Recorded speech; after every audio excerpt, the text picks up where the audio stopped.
A very good afternoon to everyone, and welcome to our second virtual program presented as part of AFCC Digital, a lead-up event to the 2020 Asian Festival of Children's Content, which will take place from 3rd to 4th October. Organized by the Singapore Book Council, we are a non-profit organization which promotes Singapore literature and supports the literary arts scene through the programs we organize.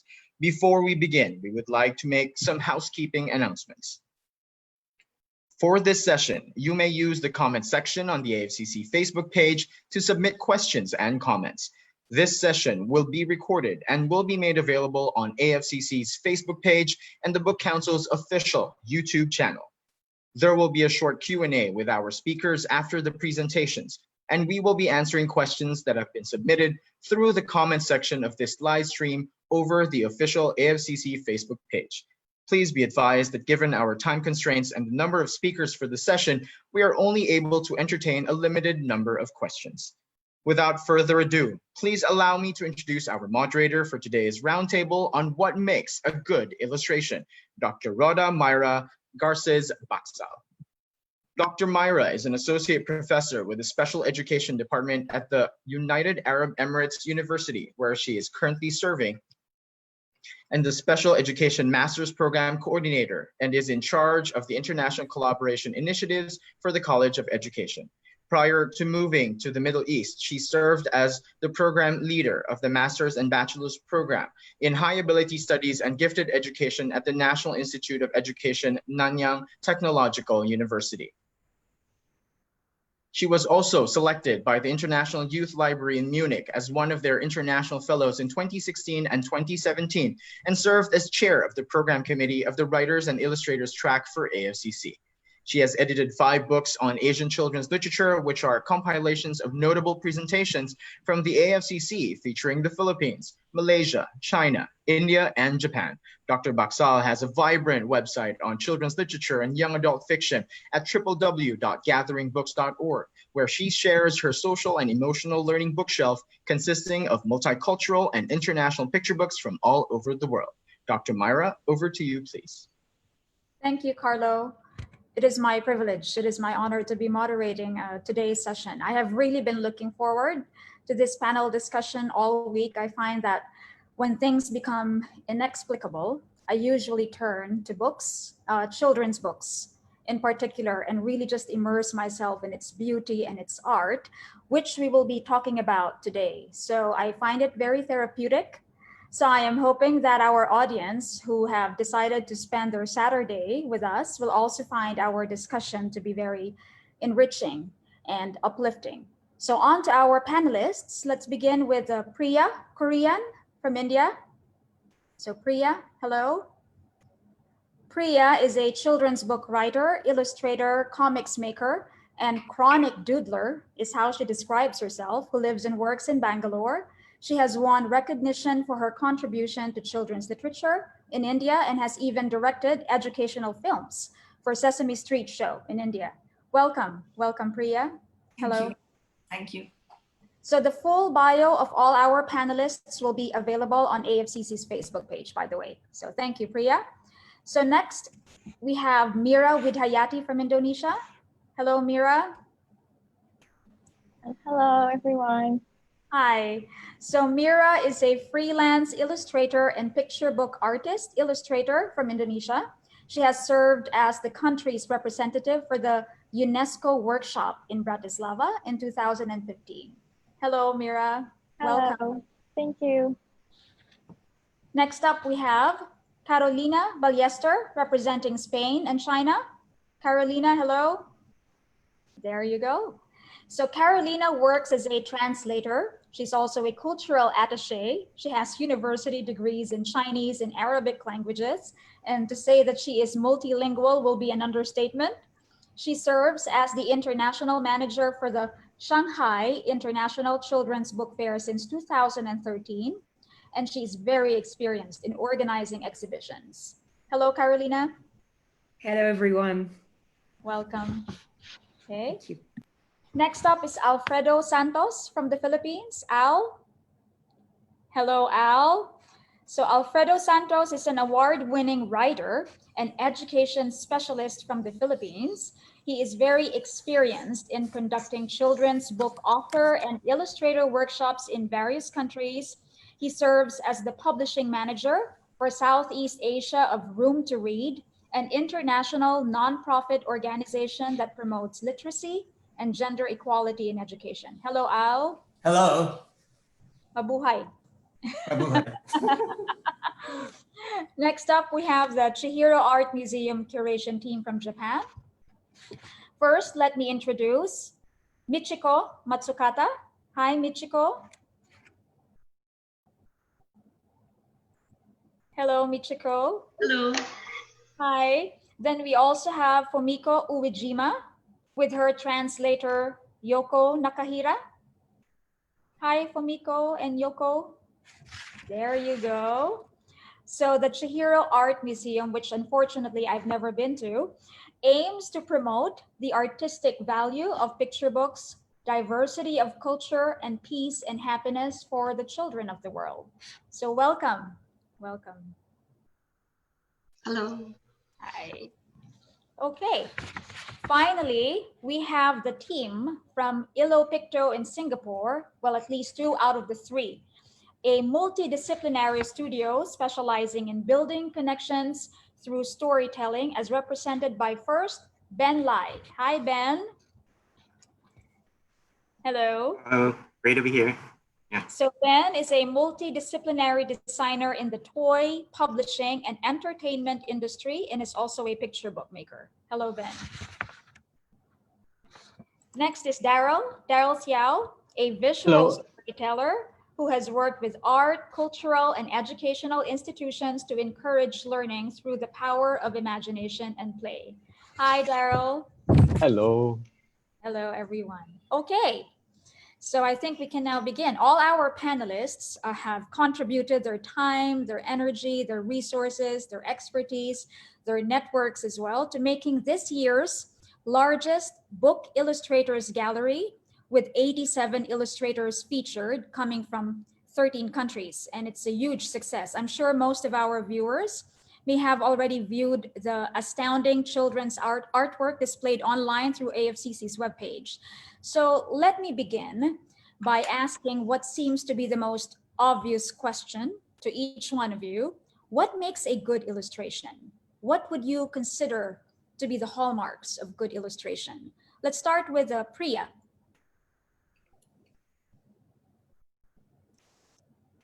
Priya? Yes. There you go. Yes. Hi. Well, I think that when you look at an illustration, I think it needs to be kind of apparent that the illustration was done with a certain clear intent and purpose. I think a purpose of what exactly the illustrator was kind of trying to convey.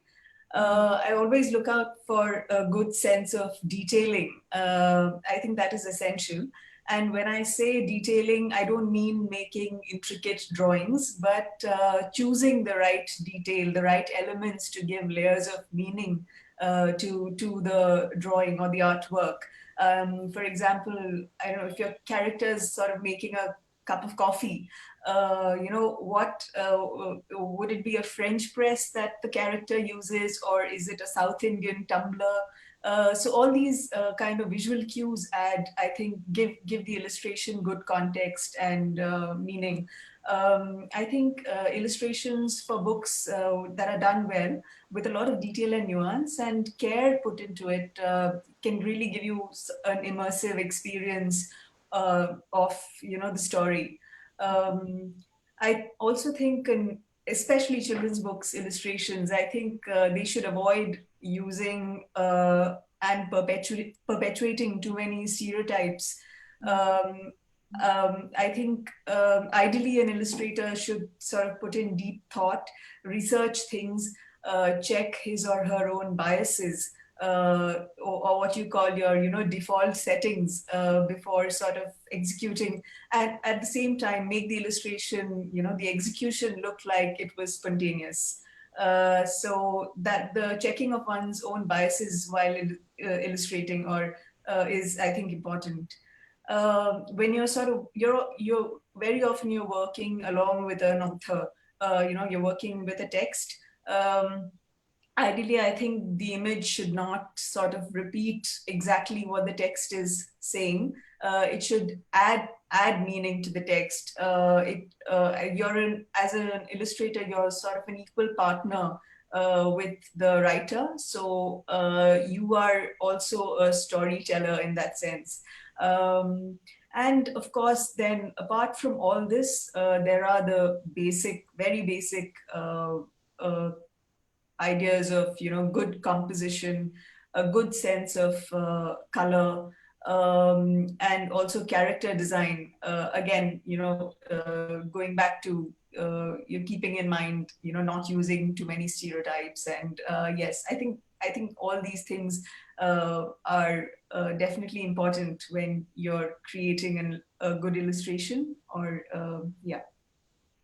All right. Thank you so much, Priya. One of the things that struck me the most as you were speaking was your mention of deep thought and research in illustration.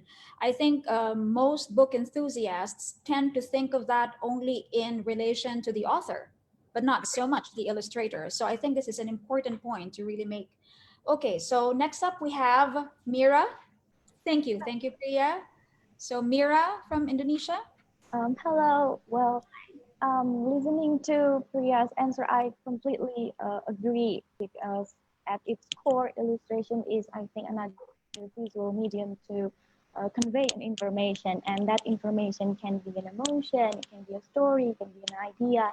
And us as creators, from creators' point of view, we as illustrators, we have so many tools to work with that to be able to deliver that kind of information. We can work with colors, we can work with lines, shapes, and compositions and stuff like that, that can help us deliver better what we want to deliver. But there is also another point of view from the audience, that sometimes the audience can't see or enjoy or like your illustrations for maybe a different, they don't really receive the information the exact same way, the way we maybe intended to, but they can laugh when they find it funny. They can maybe flip a page and suddenly feel warm, or they can see an illustration and they know that there's something unsettling happening. And I think to see both of these point of views and to answer what is a good illustration, I think it's both the one that is carefully and thoughtfully made by the creators and maximizing everything, the tools that we have, but also it's the one that eventually connects with the people. So I think it's those illustrations that when you see it, you kind of feel something, that it tells you something, then it touches you in any way. And I think that's something that people think can be unique to everyone.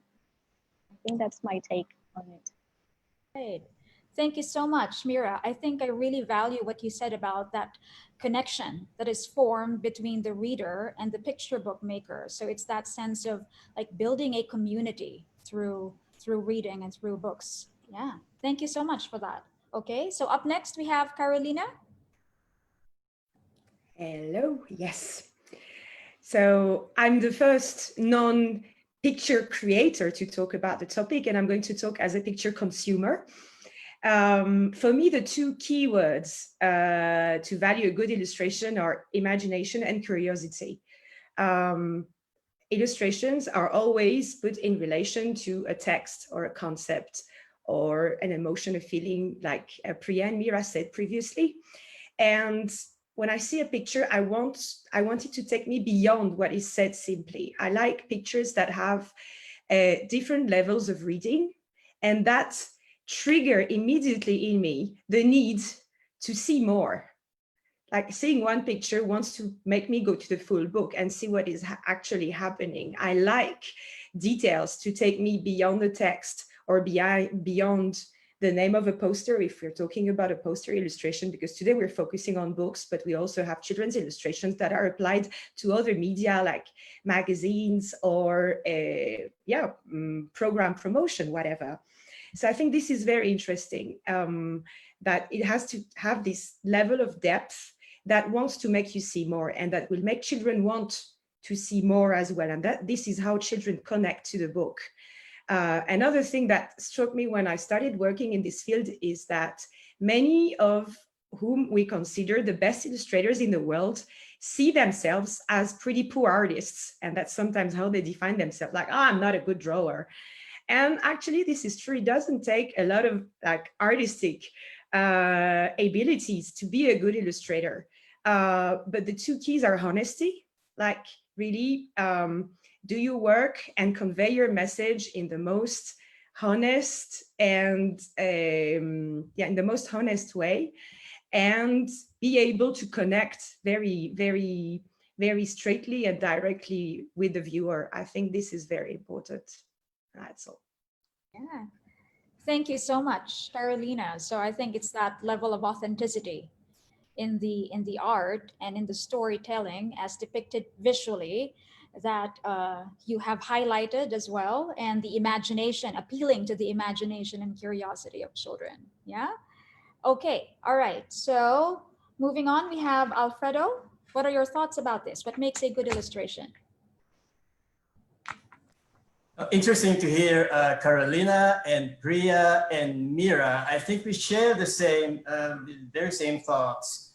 And for me, when I see an illustration, and we do a lot of selections with illustrations, the first thing I think of is the child and the needs of the child, and also thinking of how will the child reader make meaning out of these images, out of these pictures.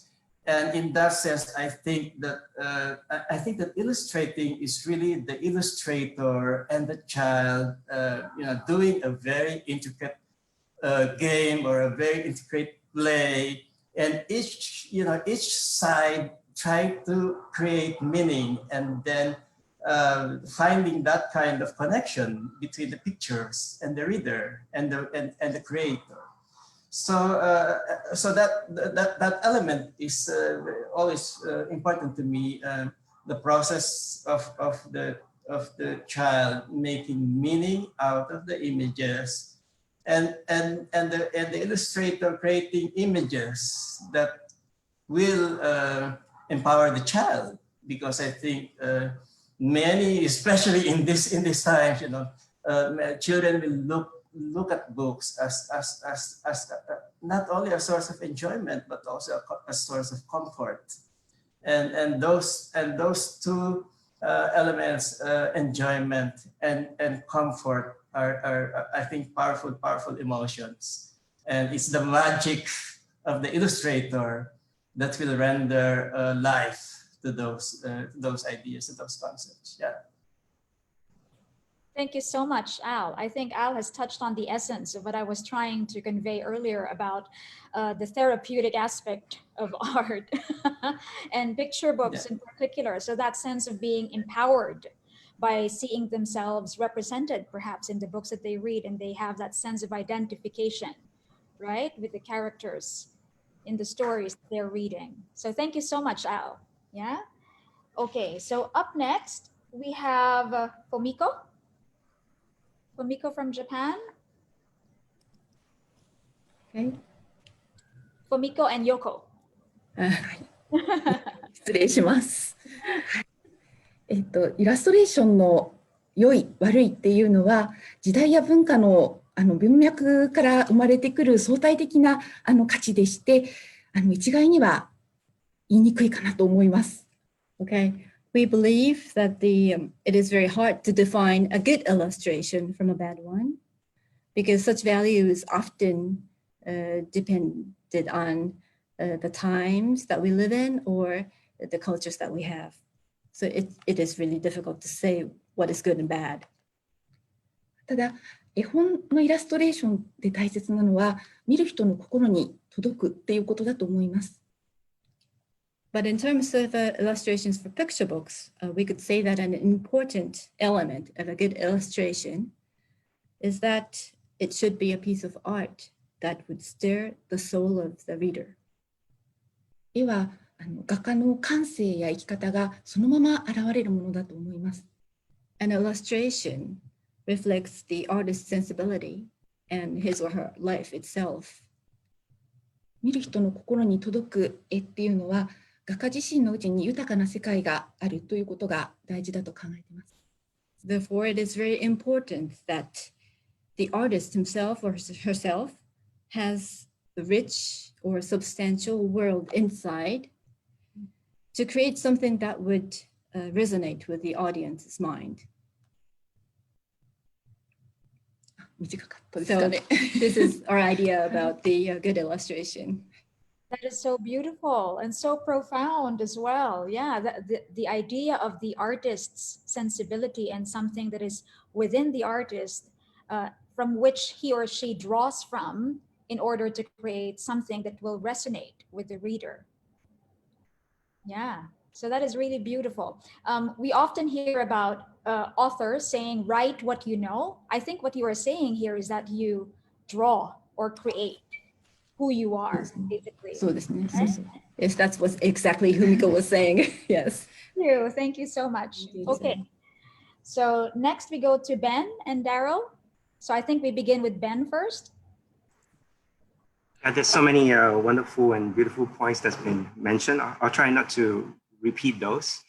I think a good illustration is one that makes you not just feel, but also think the way that it is intended for you to think and feel through the various components of what makes an illustration. I think Mira has mentioned some of those, like lines, composition, and stuff like that.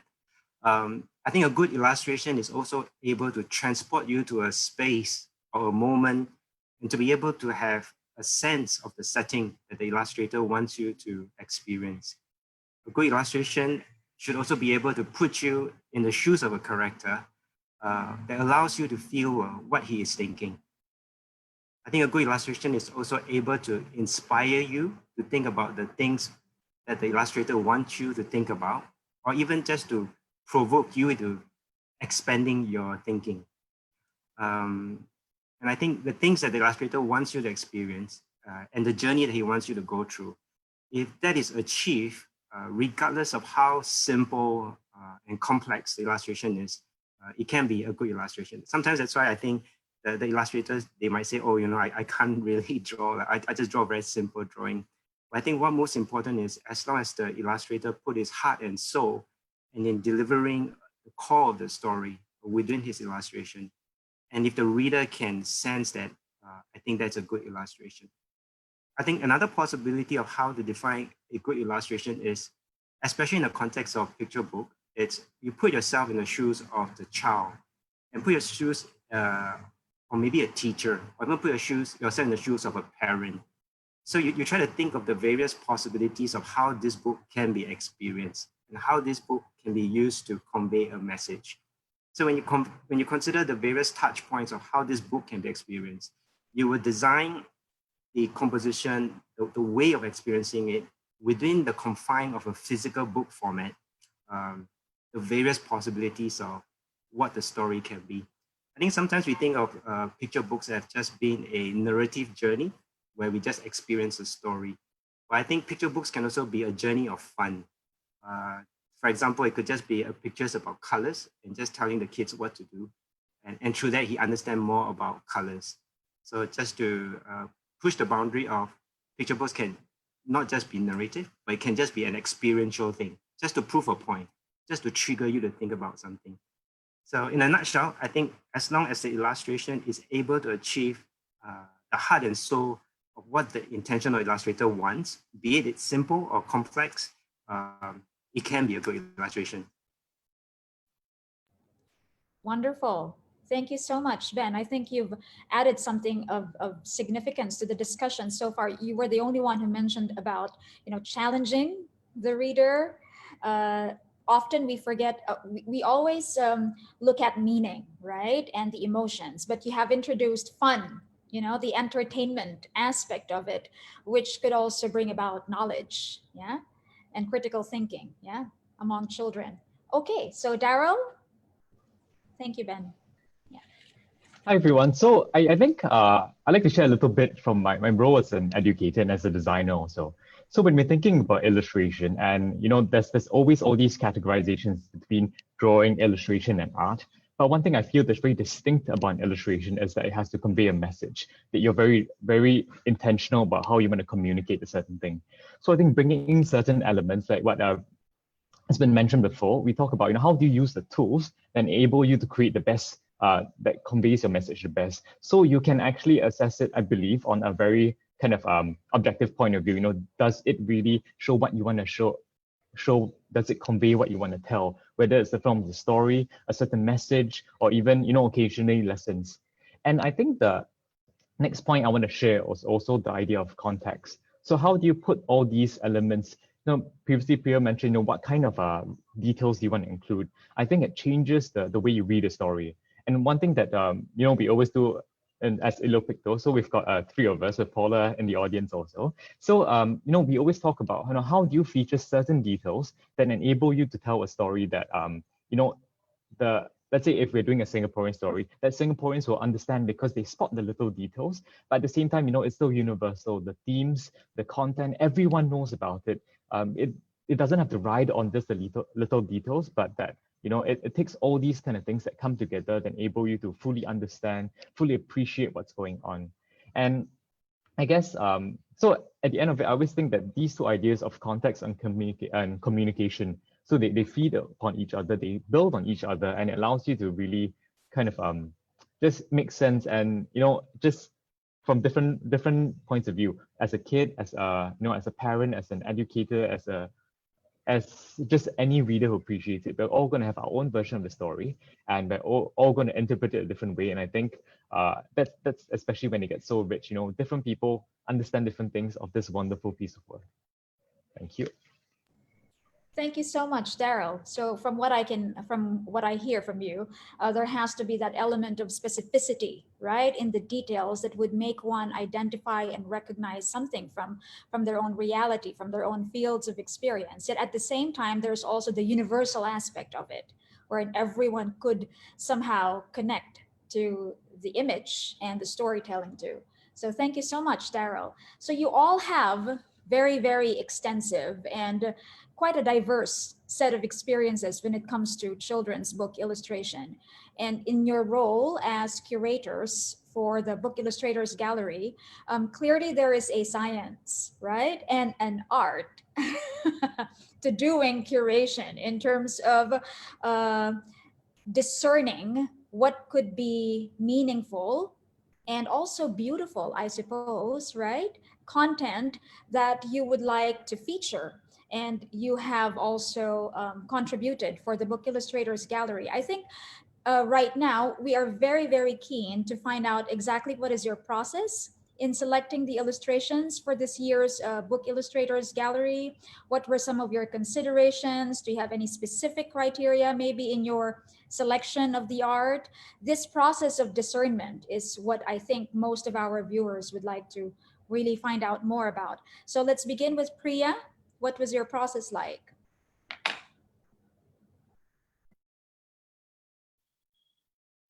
Okay. Yes. So I mean, apart from keeping in mind the things that I spoke about earlier, I was also sort of looking to make sure that I mean, India is a really, really diverse country. And I wanted to kind of make sure that that was something that was reflected in the curated list in terms of illustration styles, as well as themes that illustrators had worked on. So there are illustrations from stories that are set in different contexts. For example, we have an illustration of a young girl's experience in a conflict-ridden zone in India, in Kashmir. And then there is an illustration that represents, a childhood set in a rubber plantation in Kerala, which is like in the south of India. So then there is an illustrator from who has done this wordless picture book, which is set in a household in Nagaland, which is the northeastern part of India. So I wanted to kind of include a lot of diverse voices to this curated list. Then there are illustrators that have tackled a variety of themes really through their work, like conservation, gender, personal stories of discovering oneself. And so I was looking at the sensitivity with which these themes were tackled. And that really sort of reflected their, understanding and their research into the subject matter and their command over the visual medium. And there are different formats that illustrations have been used in. So we have a picture book for young adults, which is not a very common common format to see to kind of in India. There's a self-published comic book. There is a non-fiction book about birds.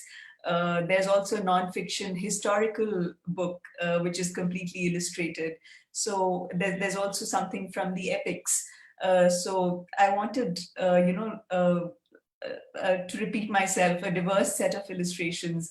The process I followed was basically, sort of scoring a lot of publishing lists and looking at, what was interesting. I'm usually interested in what's going on in the publishing world. So if I remembered a certain book that I had noticed, I would kind of go back to it and take a look.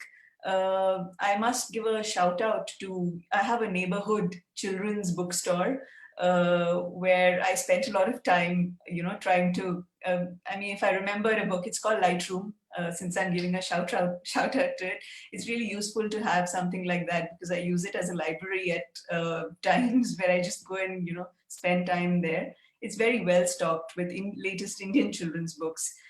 So yes, that was something that really helped in curating this particular list.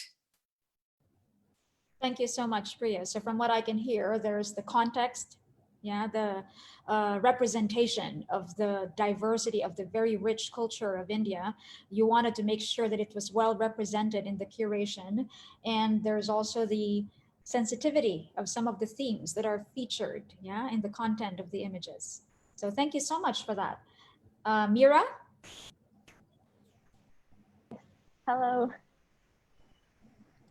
Hi. Okay, so for my process, I can show you the overall illustrations that are already being selected on the slide. And okay, so these are the illustrations that I have selected. And I think the way I look for these illustrations can be divided into two areas, like digitally and physically. For digitally, I look for illustrations from some online reading platform or even Instagram, because in Indonesia, there are so many illustrators that use this platform to also share their works. So I look through them, and then also physically, I went to bookstores and look from every shelf and buy books, read books, and then contacted those illustrators that I think have a good books. And also for the categories that I use as a base consideration, I think for this exhibition, I look for 4 things. The first one is the overall theme and feels of the illustrations and the books itself. So whether it tells you something, whether it makes you feel something, or how it uses a different kind of, tells about a different kind of theme that is maybe not being talked about much before.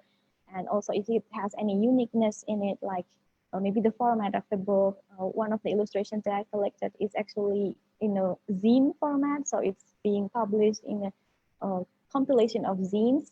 And then the second point is how it relate with text, whether they become a good team and work together between the text and the illustrations. And the third point is what I personally call concept. It's actually basically the way the illustrators treat the illustrations for the whole book, like how they make a concept for the whole book, including how they maximize the tools that I said in the previous answer, the tools we have as illustrators to convey so many things, and in this part, I see a lot of things from, for example, colors, like in this illustration by Evi Salvia titled Hitam dan Biru. This is actually a story about tsunami in Aceh, and the previous pages always use dark, very limited and almost only black and white colors and rough brushes and hard textures. But in the later part of the pages, there are suddenly this full page with colors, and even though you see there are lots of blue and then harsh shadow that we know that these two people are in the dark, but there's this candle in the middle and that orange and yellow spreading to the page. I think that really gives us as the audience, after all that we've been through, these pages give us a sense of healing and like we can feel warmth again. So I think this is one of an example of using color to maximize delivering the message. But on the next illustration, we have a situation where we cannot really use color. So for this book, it is actually made with the concept of both storybook and activity book. So the illustration has a double purpose, that it has to be a coloring page as well. So color is definitely out of chart. We cannot use color, but the illustrator Kun Setiawan find another way to work with what the tools that he has, which is lines, and he makes sure he's used around 2 months research on finding what kind of traditional art that used in these places where the story is originated from, and try to use lines to deliver a similar feel, so that there's a hint that these animals and stories come from a certain area in which the story originated from. And I think it's really interesting to only work with lines when you cannot work with anything else, but he managed to do it anyway. And then the next example is how you use details. This is those kind of details that maybe you overlook it at first. You don't really know that it's there, but it's there to enhance your experience. Rizky Ramadan illustrated this book. It's about Jojo and Fafa, two boys who play football together, but we only know in the later part that Fafa is actually deaf. And if we look fast back to the pages, actually Fafa already made several hand signs, and Rizky put that little hand signs there, but these make us experiencing what Jojo feels. We see it, but we don't really get it. We see it, it's there, but we don't really understand it at first, and we and Jojo understand it later on the latest page. I think those kind of details that these people also make the experience of reading better, and we can understand how Jojo feels as a character as well. So that's some of the example of the maximizing the tools. And the fourth point that I was looking for is how you use layout, and also the flipping page experience in books. On the next illustration, for example, this illustration, Kina Makes a New Friend, illustrated by Catherine Honesta. This is a story about Kina, who has a best friend, but her best friend is closer with a new student that came to her school.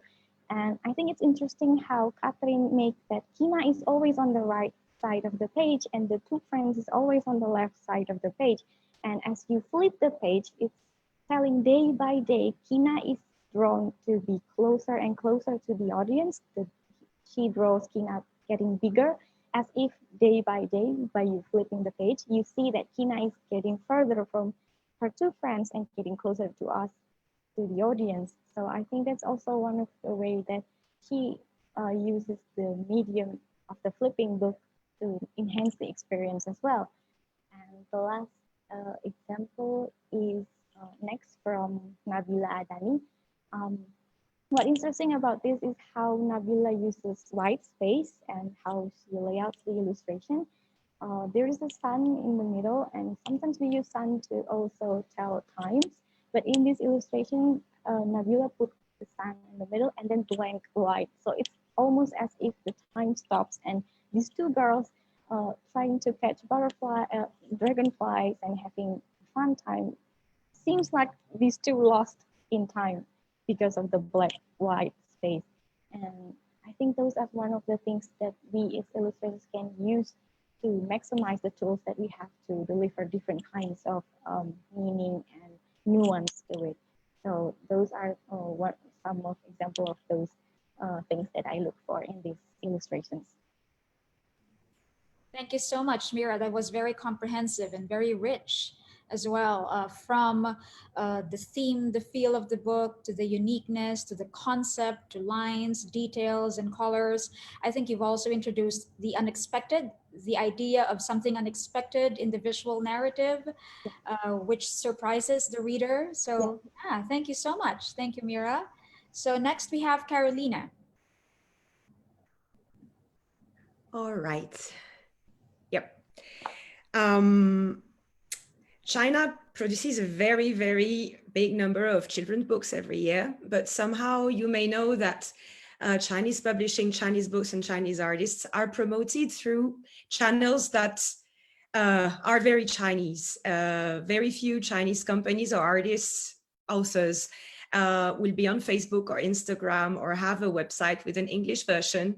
So even though China has a lot of great things to offer, I sometimes have the feeling that we're a bit on the sides. So one of the things I really wanted to show with my selection was like to give everybody, like considering that everybody, myself included, are like complete starters, beginners in Chinese illustration, and giving like a big overview, a democratic and eclectic overview of what Chinese illustration is today.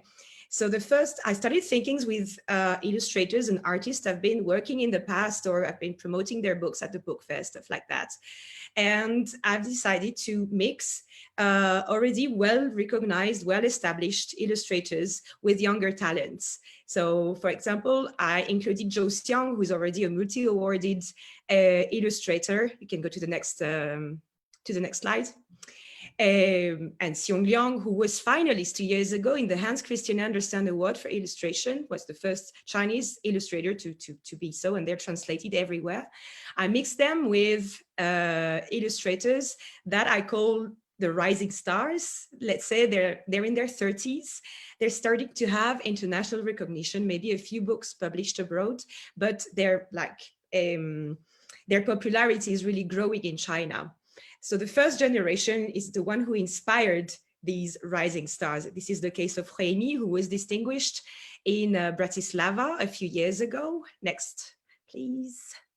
Yeah, that's her work too. Next, this is the book she won Bratislava with. And I included also illustrators who've just started.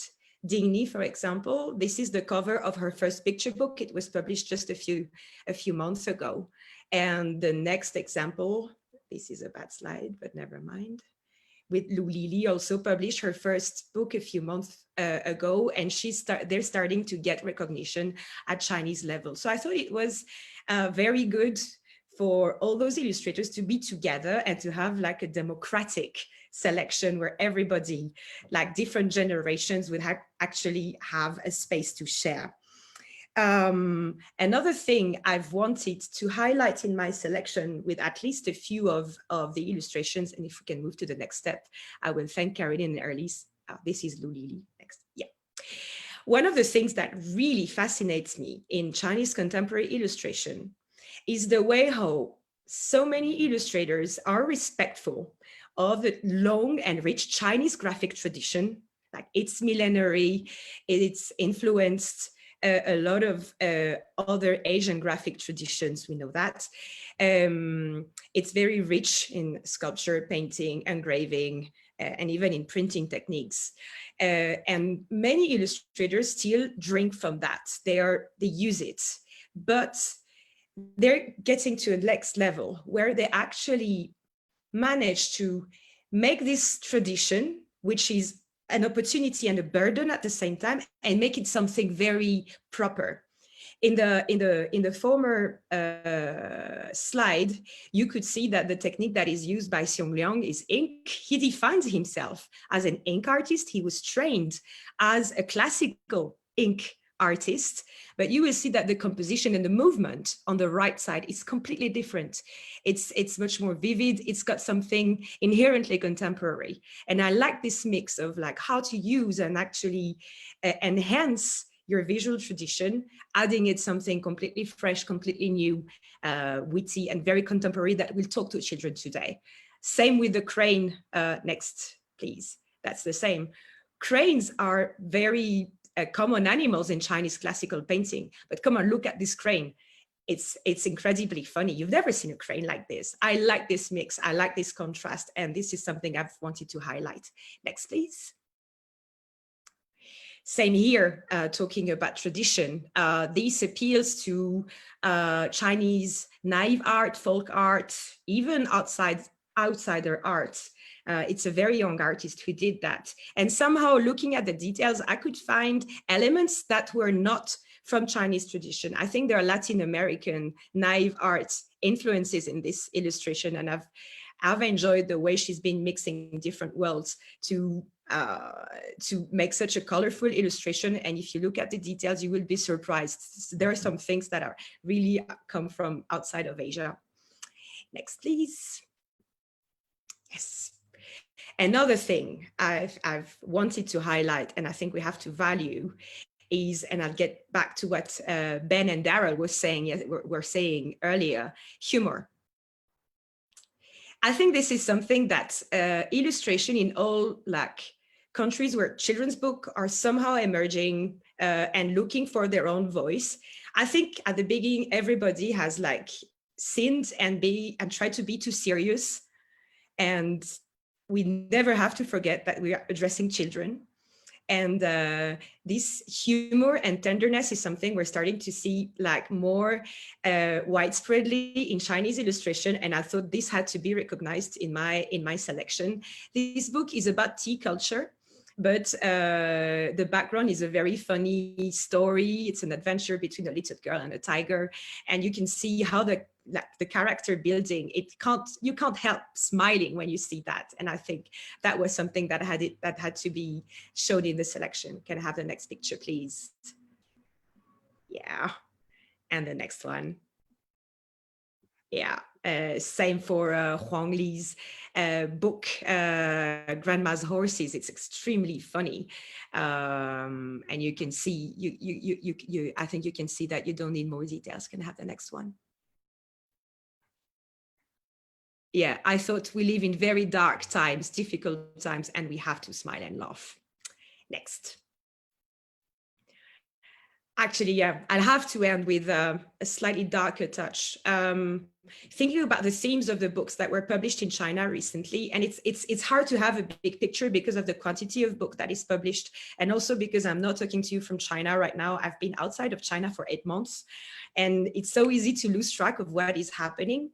But what I could feel in the last year or so is that a lot of illustrators, a lot of picture book makers are very sensitive to the social transformations that are going on, not only in China, but globally. I think that global warming and environment are issues that are a matter of concern to all those young creators, as well as economic change, social transformations. So this is also something I wanted to reflect in the selection. And this is the case of this series, Guituzhe, the Big Boat. Can I have the next slide? This book is about the transformation of a fisherman village into a bigger town, and how the people of the village have to reinvent themselves in this new way of life.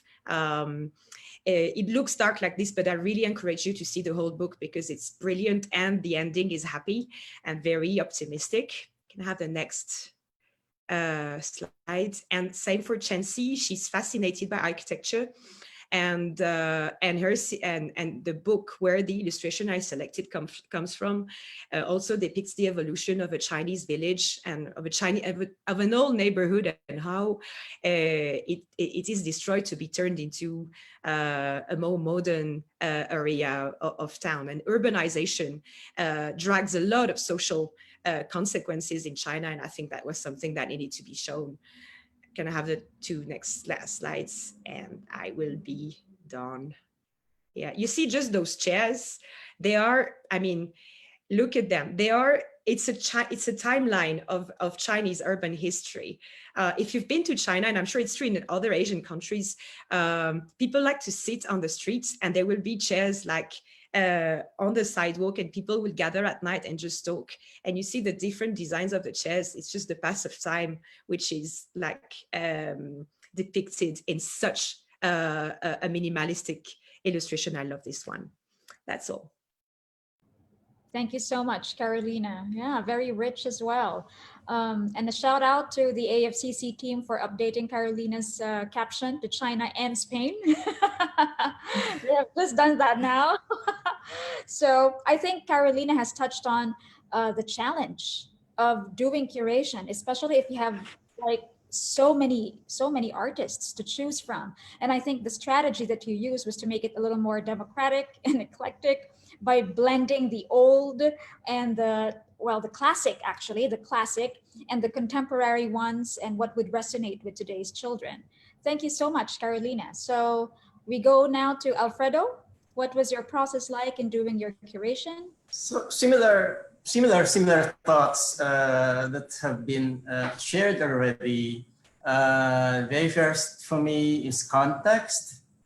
And around the time that I was doing the selection, we all know that was February, and then March, and then boom, the explosion of the pandemic. And so primary in my mind was the social and emotional well-being of the readers, who will be maybe staying at home and yeah, embracing the books that we're trying to offer to them.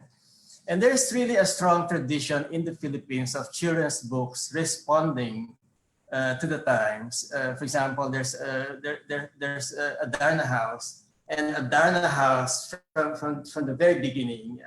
I was one of the early writers for Darna House, and was already exploring picture book stories and illustrations that relate, that respond, and that are relevant to developments around society, around the children's community, around the children's family and environment. And that for me is a very important component in the selection, such that the book offers empathy, but I always say empathy without melodrama, which means that there's that tension of expressing so much emotion, but not overpowering the child with emotion the way the other forms of media, like television, overwhelm children with so much loud and so much emotion. So yes, important for me. There's the book. Did the book encourage comfort and social well-being of the child, and then again also the diversity, both in content and in style. So, for example, some in the selection are clay, done in clay, with a very exuberant, very kind, colorful, exuberant style of presentation. And some are and there's one, for example, by Angela Tagyang, and it's about a puppet child, and almost stark, very stark lines, and there's even a page where there's just the lines of the puppet and strings, and that I think presents a different style, a perspective of style altogether. So diversity also in terms of content. For example, Ian Santamaria's play on mythology and folklore, and trying to reinvent mythology and folklore for us, for these to be able to speak to a new generation. And lastly, inclusion. So important for I work with an organization that tries to reach out to as many children as possible. Many of these children are in remote areas, and we always it's strong for us that we are able to make our books accessible to these children. So the element of inclusion, which means that children are represented in the stories that we illustrate, in the pictures that we create, whether coming from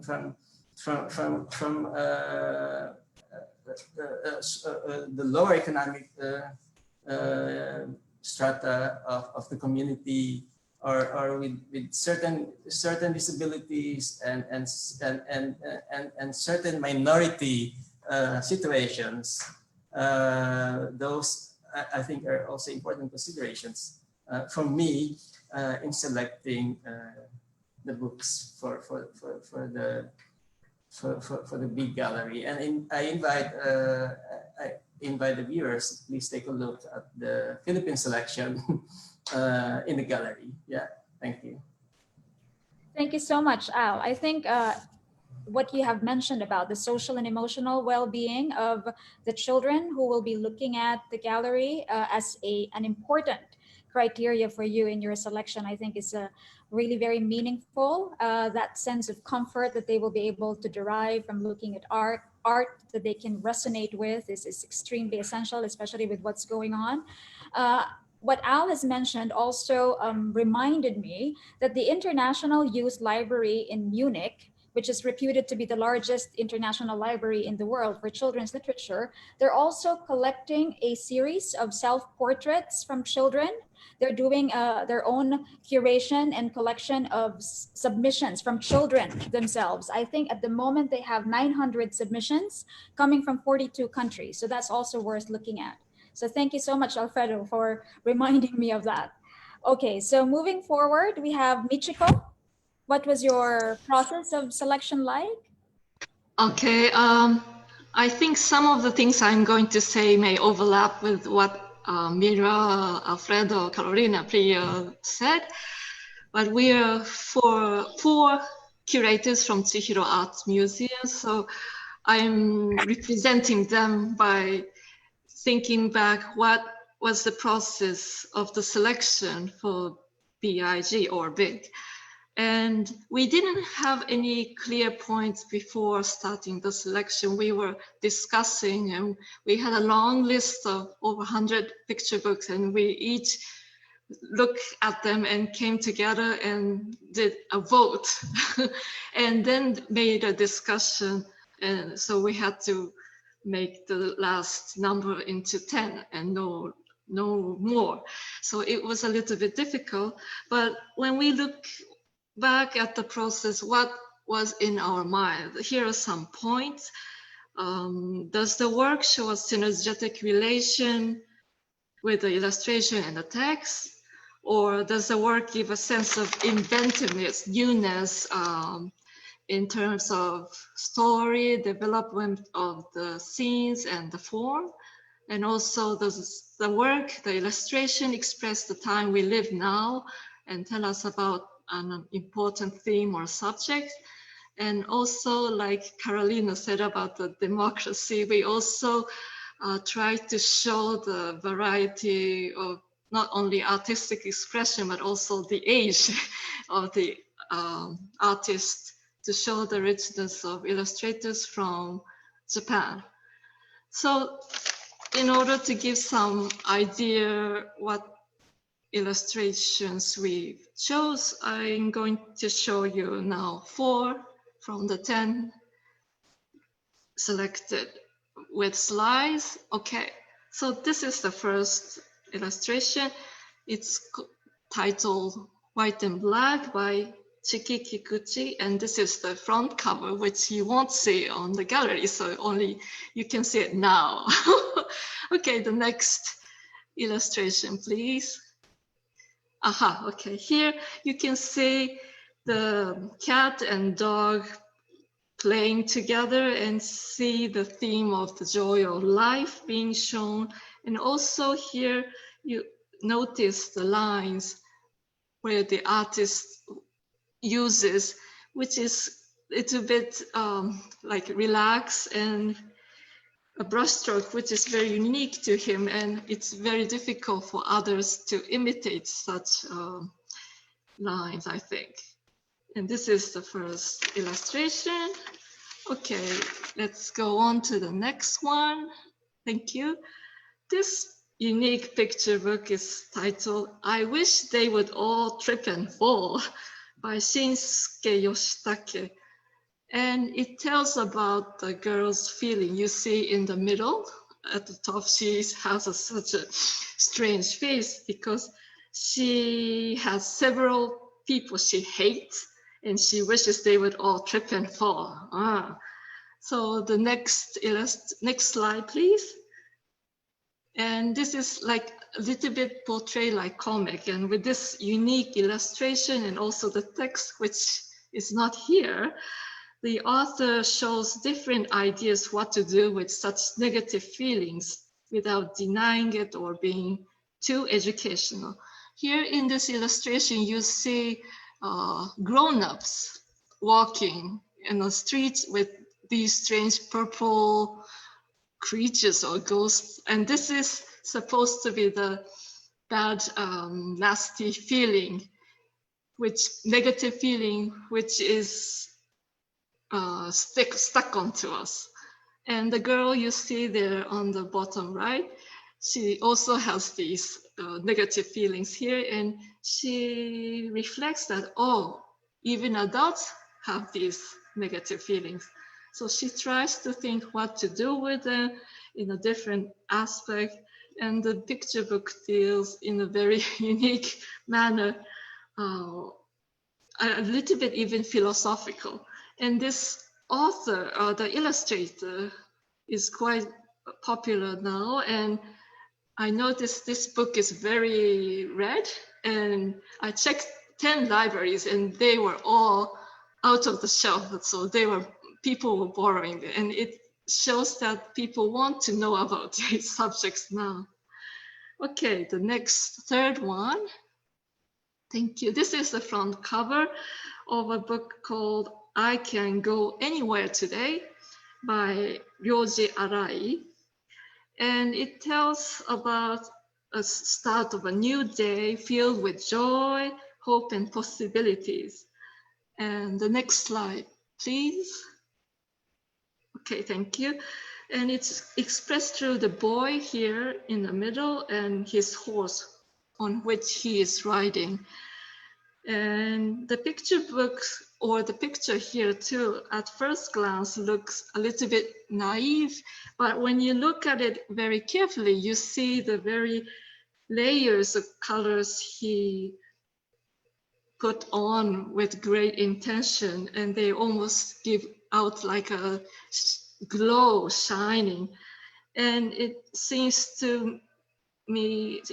to us like almost like a work of contemporary art. Okay, the last picture book, the slide, thank you. This is the front cover of the book Tetsuko Poo, the girl who turned into a balloon. Please look at the face she's making. Maybe some of you had this feeling today or when you were small. The illustrator, the author, carefully shows this girl's grumpy feeling, which changes on as the story goes on. The next slide, please. And you see on the left side, the girl is pinching his younger brother because she's feeling grumpy, but she doesn't apologize. And what will happen? And as you see with this very fine and simple line with warmth and humor, as some of you have mentioned too, the layout and the development of the scenes together with the text give a very natural flow, and you feel as you are inside the book, and also with the girl who will be like a balloon flowing on.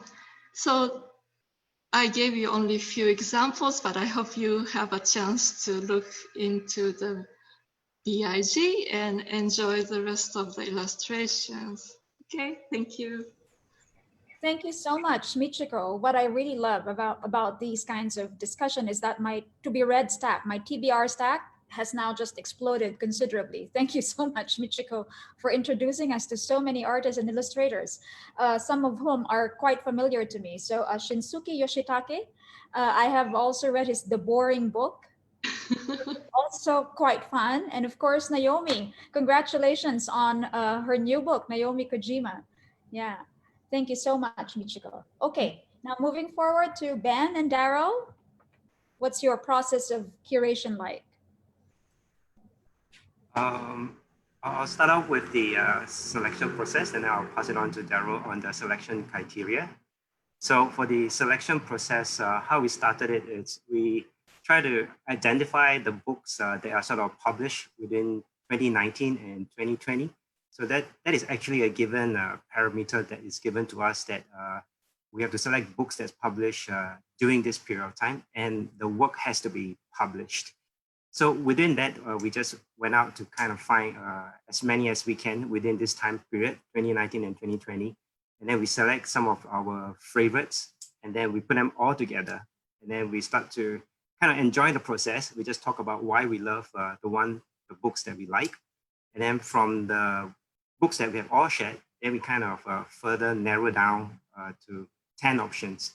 So the criteria of how it's been shaped is actually came about through the discussion of why we like this book. Because the interesting thing about our group is myself, Daryl, and Paula, who's not here today, we do come from a little bit of a different background. So when we kind of share why we like about these books, in a way, we are also sharing different perspective of how we have appreciated this book, which is sometimes the beauty of picture books, where you can see one aspect or one dimension of this work, but another person could see it in another way. So I think it was quite an enjoyable process when each of us kind of share, oh, you know, why this is beautiful to us. Oh yeah, now that you mention it, I see it. So from there, we kind of narrow down to some selection criteria, which I will share later on. So how we go about choosing is that we hope, ideally, we will choose the one that all three of us agree, but there will be cases where not all three will agree. So we go with the majority, which is at least two. The other thing that we kind of look out for is if there's some sort of a cultural layer to the content. Another aspect basically is to have a representation of the various publishers that we have, if possible. I think one unique situation in Singapore is also we are kind of multilingual. We have Chinese, Malay, English, and India. So we try to kind of have a mix. And also the illustrators that we choose, there are works that it's of first time published illustrator and illustrator that has published quite a bit of works. Yeah. I'll pass on to Daryl to share more about the selection criteria. Thanks, Ben. So yeah, so it's also what we, based on what we spoke about previously. So I think for many of the books, what's great is that, the moment we see them, we know that there's something really special about it. So before that, we also broke down into certain criteria. So one of them being that of storytelling expression. So how well does this convey our message? How well does this convey the story? And what's it all about? Is it something unique also? So given that, even though we are just focusing on the illustration, when you read the story, does it kind of bring in a different interpretation that allows the illustration to shine, especially. And then we move on to the idea of the standard aesthetic qualities. So I mean, it's primarily still an illustration gallery. One things that stand on their own merit. It could be the technique, it could be how creative the use of the medium is. And like what Ben shared earlier, we can focus on different areas. So for some of them, we can talk about how well this illustrator captures the mood, the feeling, the atmosphere, and environment. Could also be the characters. So how sensitive, some of the expressions are, how well does it make you feel because of how it's just being portrayed. And also in terms of diversity, we wanted to feature different types of styles. So some of them a bit more graphic, some a bit more traditional, others form a blend of both. And what we think about our selection is that, it should represent what we see out there in illustration in Singapore, and that captures whether it's the background of illustrators or the type of illustrations that are being created. So we also wanted to include just a bit, as mentioned earlier, a bit about the different types of publishers that, capture some of them a bit more, story focused, others can be a bit more educationally focused. And I think that's very much the landscape of what we see right now. So we just want to have a bit of both. So Alyssa, can we move on to the slides, please? So what we'll be doing now is just kind of going through some of the pictures and telling you, what struck us and why we like it so much. So this is by Joseph, who has, he starts off by creating these wonderful stories, and they're all very much self-initiated. So in this case, we've got an image that really captures the mood, captures the different types of characters. And next image, please. And what's so unique is that instead of just saying, okay, we have a main character and generic cast of background characters, is that he pays extra attention to each and every one of them to ensure that they do portray diversity, and at the same time, it is the little details that is not that people, even if you're in the background, you're not just generic. It's not just like boy with specs or something like that. And even the the details in the background, that's something that really, really struck us. Next, please. And this is Lolita's work. So I think some of you will recognize that it's a bit more reminiscent of, perhaps Quentin Blake's. So when we talk about, watercolors, we talk about this kind of loose line. But what we love so much is how it took this, I think like what Carolina mentioned earlier. So, how do you run with something that's so established of putting your own spin? So we have this kind of liveliness, energy, it's almost like a pattern, and it's a very strong graphic quality that we love. And at the same time, if you notice, the characters are quite different. We've got a character right in the center of a prosthetic also. So again, the details that, it really talks about the idea of inclusion, something that has been brought up many times today. Thank you. And the next picture, please. And so this is John's work. So what he did was he told the story of a star-nosed mole. So that's a very unique animal, and what in this case it just captures the under a different perspective. It looks that focuses a bit more about teaching teaching you about different parts, different ways of looking at the world, and also different kinds of animals. Next, please. And this is Nani's work. So one thing that we especially love about this picture, how it factors in graphic quality. If you notice the blue hump, it kind of matches over on the other side, that reaches over to the other the page. And it really uses the idea of a book, the spread, and how it connects together, how it explores the relationship over here. So I'll pass it on to Ben again to tell you a bit more about the rest of the images. Wait, okay, sorry. Actually, no, let me finish this last one first. So, and then also for Sydney over here. So, very often we think about images and words as working together, but very seldom do we see one in which, the words become images themselves, become characters. And we just found this so fun, again, on the idea of humor, the idea of playing, and how you play the idea of the OX sound and how it can be so many different kinds of words. Next, please. Yep, and then next one. So hand off to Ben. Yep. So this work is by Patrick E. So this book was in response to the COVID-19 situation. So what we find delightful of this illustration that amidst this situation of caution and in a certain way danger, that there's some delightfulness in this picture. The other aspect worth mentioning is like for Patrick, I think he uses food coloring to establish that strong saturated color that emulates that cheerfulness aspect of this image. Next image, please. This is by Andrew, going by the pen name of Drewscape. So this is a graphic novel portraying the possibility of how Singapore will be like in the year 2050. So what we really love about this collection here is that he has really captured very well some of the local elements that you see on the right-hand side, the local playgrounds. And on the left-hand side, there's sort of a futuristic take of how Singapore would be, while keeping some of the iconic architecture that we know that's Singapore. And through the colors and shape, he's able to bring out the atmosphere of that space. And even through the design of the costumes, it gives it that futuristic setting. Yeah. Next slide, please. This is by Ziyue, who is also the AFCC 2020 Feature Image Illustrator. So for this piece, we chose it. This was published by an overseas overseas publisher. And the other thing why we have chosen this is there's this sort of subtlety in the little details that she's trying to portray, where if you look at the clouds, you can kind of see some of the lion and elephant, adding another layer of fun and discovery for the kid. Next slide. This is by Angie, and this illustration is part of a poetry book. So what we like about this picture here is that Angie has used some of local architecture, which is very familiar with Singaporeans, such as the esplanade, the flyer, and the super trees. And then she has incorporated with the characters, the mouse. So when we look at this picture, it kind of draws us in and we want to figure out, hey, what's going on? And there's this mouse carrying a bag of money. You see a thief, and then there's this blind mouse from the other side. So it kind of intrigues you to think and imagine of what's going on here, coupled with the text, which is the poem. Yep. Next. Yep, I think that's all. Okay, so thank you so much, Illo Picto, Ben and Daryl, for sharing with us your process of selection.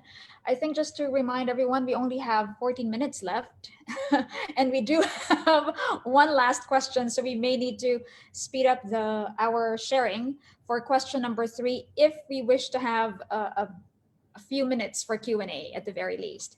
Okay. So for my last question, I would just like to ask the panelists, so what do you think are some of the current and upcoming illustration trends that you have observed in your country or in your region? Should we expect more or a different type of art post-COVID-19, for example? What are your thoughts about that? Let's begin with Mira. Okay. From what I observe in Indonesia, there is this quite significant increase in the usage of working and exploring more with local and traditional elements. So there are more books that talk about a different region and different cultures that we have in Indonesia. For example, that book Kisah dari Sumba, which is illustrated by Katrina Rahmatika and Wastana Haikal, they take place in Sumba, which probably don't really explored much before, and the illustrators actually went there to Sumba to actually experience firsthand. And also there are these somehow there are lots of books with more giving more weight to people and character development and human interaction and stuff like that makes the story revolve around daily lives and at school or home. But even in that kind of story, there's always some elements that illustrators put that give more and more local and traditional elements in it. So I think there's increasing tendency to explore more about local and traditional content in illustrations and books. And also there is another example of illustration in the next slide, please. Thank you. Like this one, illustrations from David Lozaya, Astro Ruby, and Antonio Reinhardt, in which they try to incorporate and explore and play with more local and traditional elements, and they blend it with their own already unique style. And for the one that Astro Ruby made is actually illustration that give awareness about the COVID-19. So but he chooses to wrap the information with more detailed and elements that is very local and traditional. And I think that's really interesting as well. And I think this tendency is not only in illustration in particular, but also in other art medium. I also see that lots of people started to explore more about folklore again, and then we even last year have our own superhero movie. So I think there's this tendency and increasing usage of more local and traditional elements, probably maybe because in this day and age, we longing to have a better understanding of ourselves, and maybe one of the things that we can do is by going back to our root, including our own culture. So I think that's what I can observe from the trends nowadays that I see. All right, thank you so much, Mira. So we go now to Carolina. What are your thoughts about upcoming trends in illustration?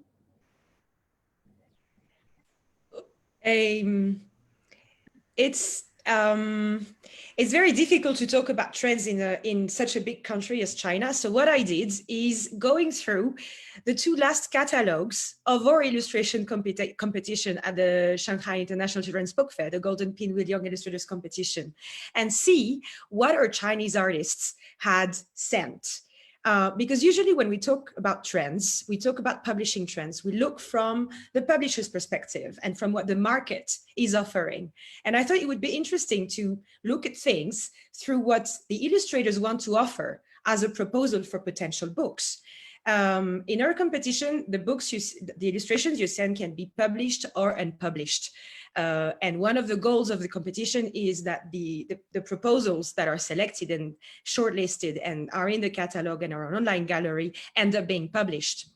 So I had a look over the last 2 years. We had about like 30 Chinese finalists. It's 50 finalists every year, but it's an international competition. And the things I've noticed is that there's a surprisingly outnumbering quantity of illustrations that are created analogically.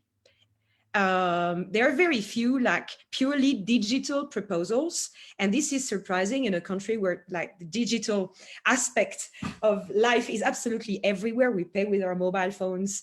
I think there's like many young creators are going back to more traditional creating methods, mixing it with digital techniques. But I think that's quite interesting. I hope this trend will last because it makes it, I think, very interesting. There's a lot of texture in the work they propose. Another thing is that so far we've had much more fictional proposals, but I think that nonfiction will rise. And this is to answer Mira's question, like note about COVID-19.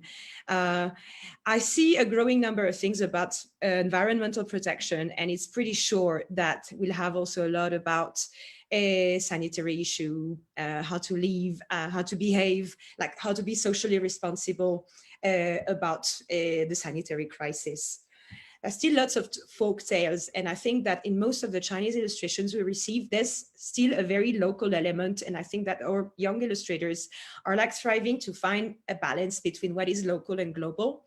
Many Chinese illustrators are being trained abroad.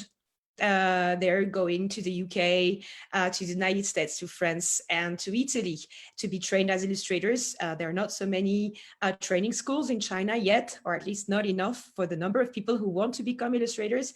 And I think this will be quite determining for the future of trends in illustration. So let's leave a little bit of mystery on all that and see what happens.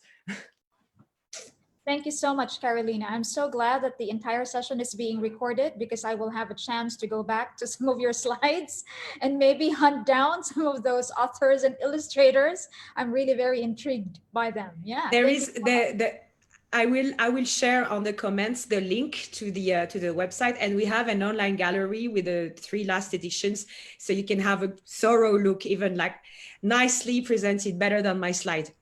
Wonderful. Thank you so much. All right. So moving forward, we only have a few minutes left, so I really doubt whether we will be able to get to the Q&A, but at least we finish this particular question. So we go to Illo Picto, Daryl.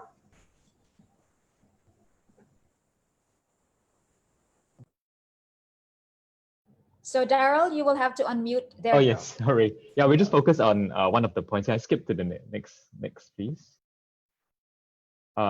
Next, so on the idea of, Ben mentioned previously, we talked, okay, this slide. Yeah, thank you. We mentioned, we talked about the idea of people, illustrators responding to social issues. And I think that's something that we especially want to highlight given our current situation. And this is Joseph's work. So you've seen Joseph's work previously in the form of, You've seen Joseph's work in the form of the bear piece earlier, and something that was especially, okay, sorry, give me one moment.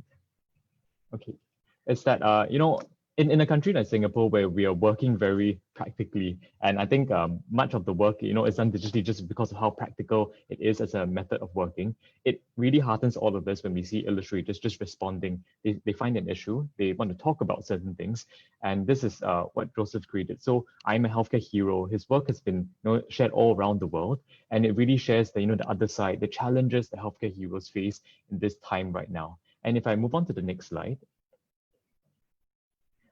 so this is by Angie. And what she explored here is that, especially in this time when we're thinking about how we might be able to help, beyond just saying, okay, if you're perhaps stuck at home, what are other ways you can, share the privileges that you have right now? And she created a comic that explores the idea of charitable giving. So how do you, instead of just saying, okay, responding to whatever just shows up, how do you make the conscious decision to learn how your money can help you the most?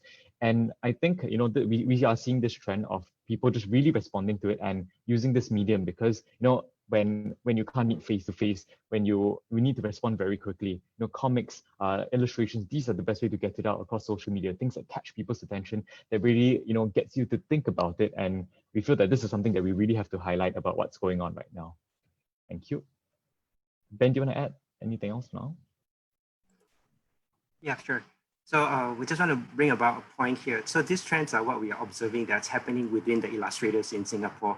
So even amidst their busy schedule, and most of our picture books illustrators here are not really on big time picture books projects.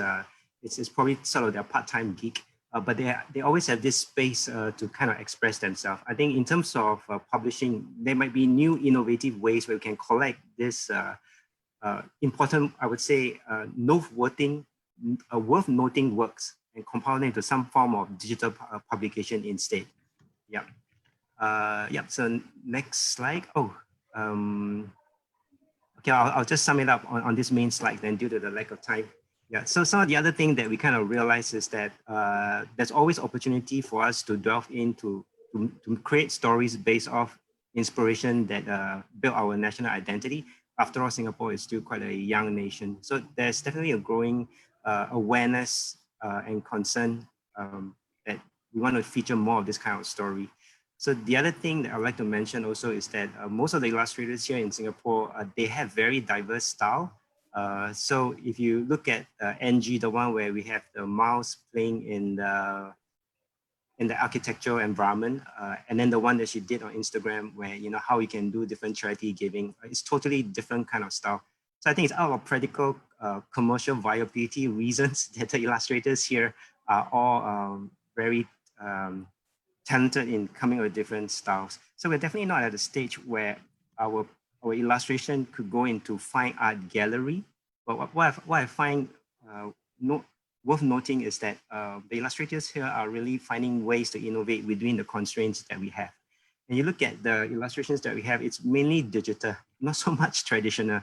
So the reason why that is so because of speed. We just need speed to deliver it. Given that constraints, it'll be exciting to see how the picture book scene will grow within Singapore, especially as compared to like scene in Bologna and stuff like that. So the other thing worth mentioning is also the style that you see within Singapore. A lot of them is pretty much also related to the graduating students from school, which the style is pretty much influenced by the current culture and animation sort of style. So that's pretty much digital too. And also illustrators here are also looking at opportunities overseas. As we know, the market isn't big here. So they start to adopt styles that are more appropriate and relevant, say in the US. So Ziyue, for example,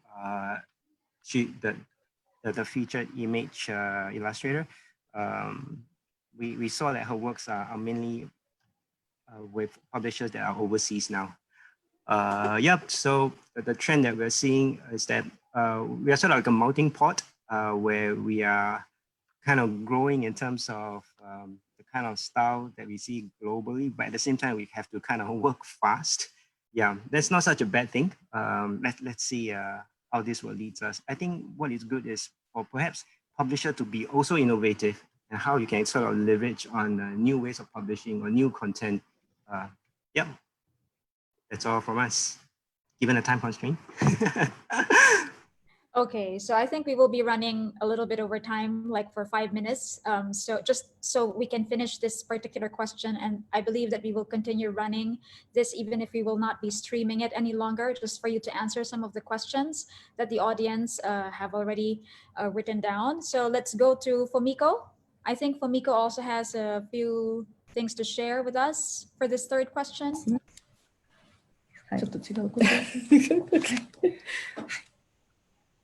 と日本では9年前の2011年3月11日に未曾有の大災害がありました。We had a big disastrous natural disaster nine years ago, which is a Great East Asia earthquake. その時多くの絵本作家たちがこの問題に向き合って行動を起こしました。And a lot of picture book artists faced this problem and stood forward to against it, the problem. この動きに他の国々の画家たちも参加してくださいました。And a lot of other artists from around the world had cooperated with this movement. 今この新型コロナウイルスの感染が世界的に広がっていて私たちだけじゃなくて世界中が共通の危機に直面しています。And now in the time of the COVID-19, we're all facing a common crisis globally. 国や民族の違いを超えてどのように手を携えていくことができるかというのが今後求められてくると思います。And each one of us is required to unite, not separate, but unite and hold hand in hand to face over beyond the countries or racial differences.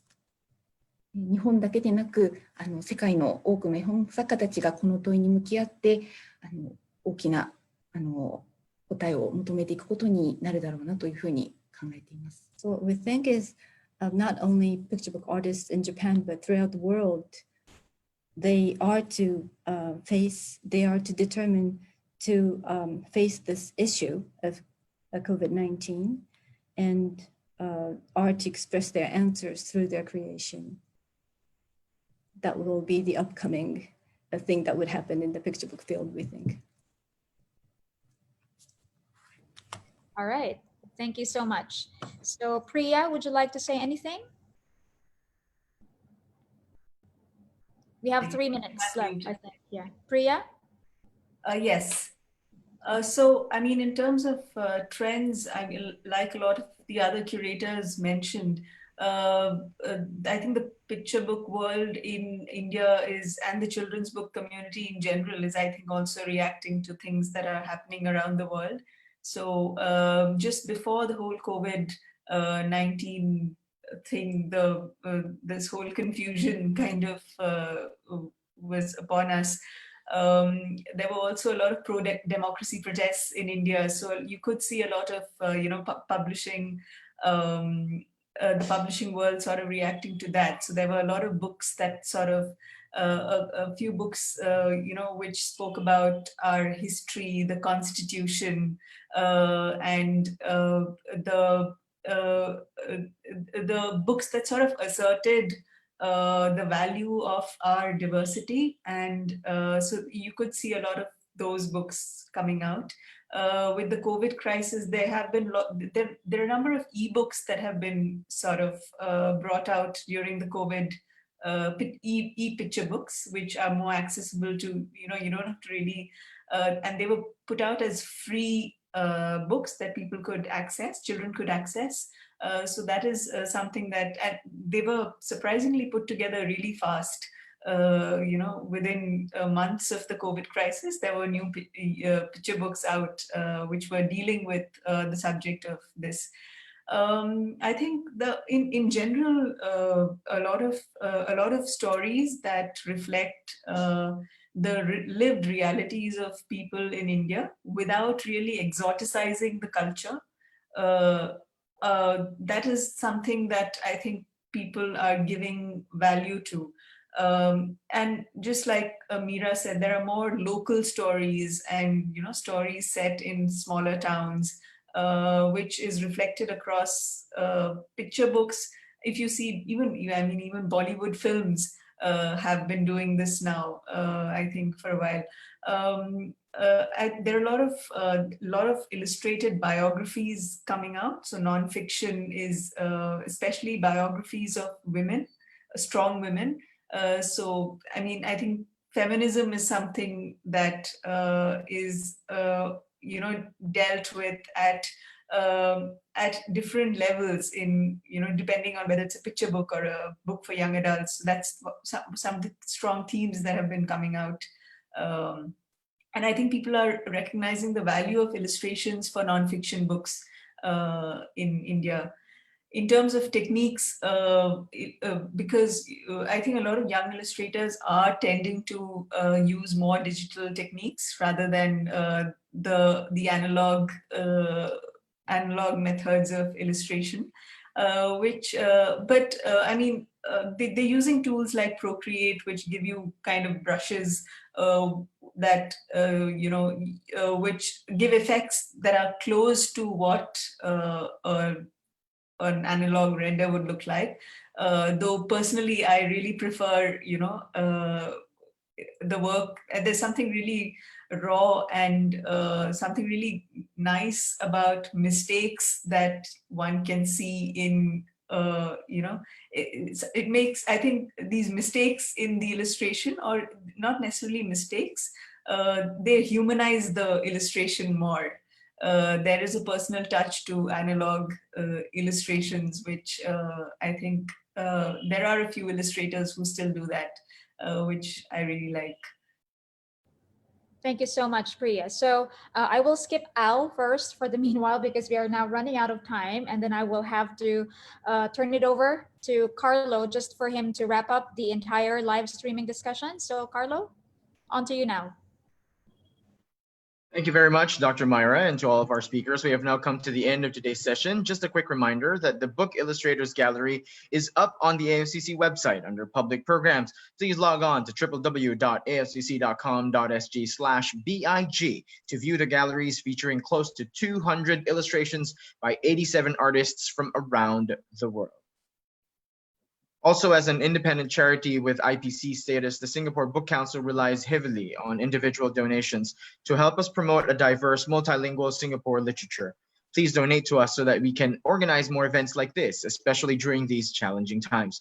You may contribute through giving.sg, and to make a donation, please search for Singapore Book Council Limited.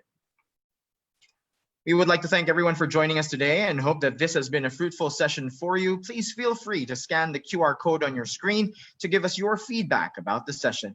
This roundtable is presented to you as part of AFCC Digital, and we have more similar events coming up over the next few months. Do check out the AFCC website at www.afcc.com.sg or follow us on social media for more information. Our media handles are shown on your screen here as well. Thank you for joining us today, and we wish you a pleasant weekend. Please note that once this session closes, the live stream will be made available for playback on Facebook. A recording of this session will also be uploaded on the official SBC YouTube channel. From all of us here at the Book Council, remember to be someone's reason to smile today. Thank you very much.